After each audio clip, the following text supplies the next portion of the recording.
Leadership is earned via actions that demonstrate courage, fairness, and commitment.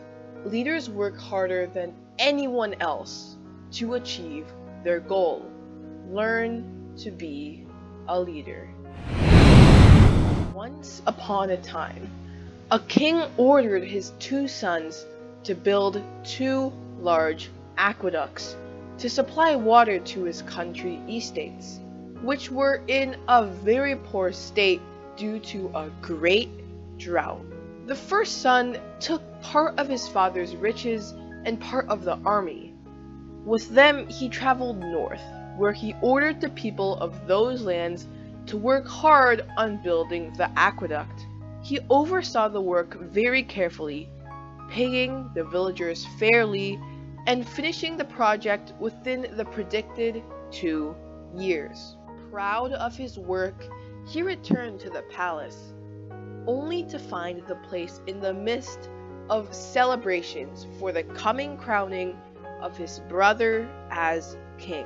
He was told that his brother had taken only 1 year to build his aqueduct in the south, and that he had managed to do the job with hardly any soldiers or money.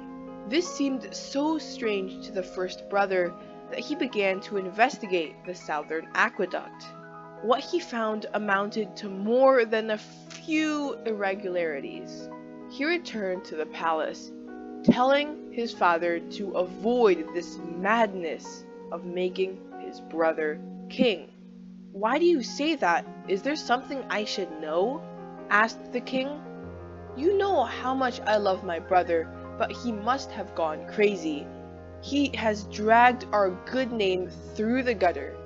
He built his aqueduct deviating from the plans. He created so many outlets that barely half the water arrives at the royal estates. He confronted the prime minister in front of the villagers, and he left without paying any of the workers. He even used your soldiers as laborers. And who knows, maybe that's only the start." The king, gazing affectionately at his son, replied, "My son, what you say is true.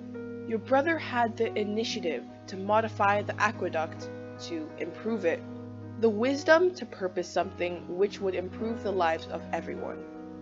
And so he convinced the villagers to work quickly and without pay. He had the courage to confront the prime minister to defend justice, and the charisma to set his soldiers to work even more hours than the villagers. His commitment was so great that he himself was the one who worked hardest on the project, forgetting his princely status. You know what, my son? This is why everyone adores your brother and would do anything he were to ask of them. He is more than their king. He is their leader." The prince left, deep in thought. He came to recognize that the words of his father indeed pointed to the greatness of his brother. And without hesitation, he ran to his brother to congratulate him.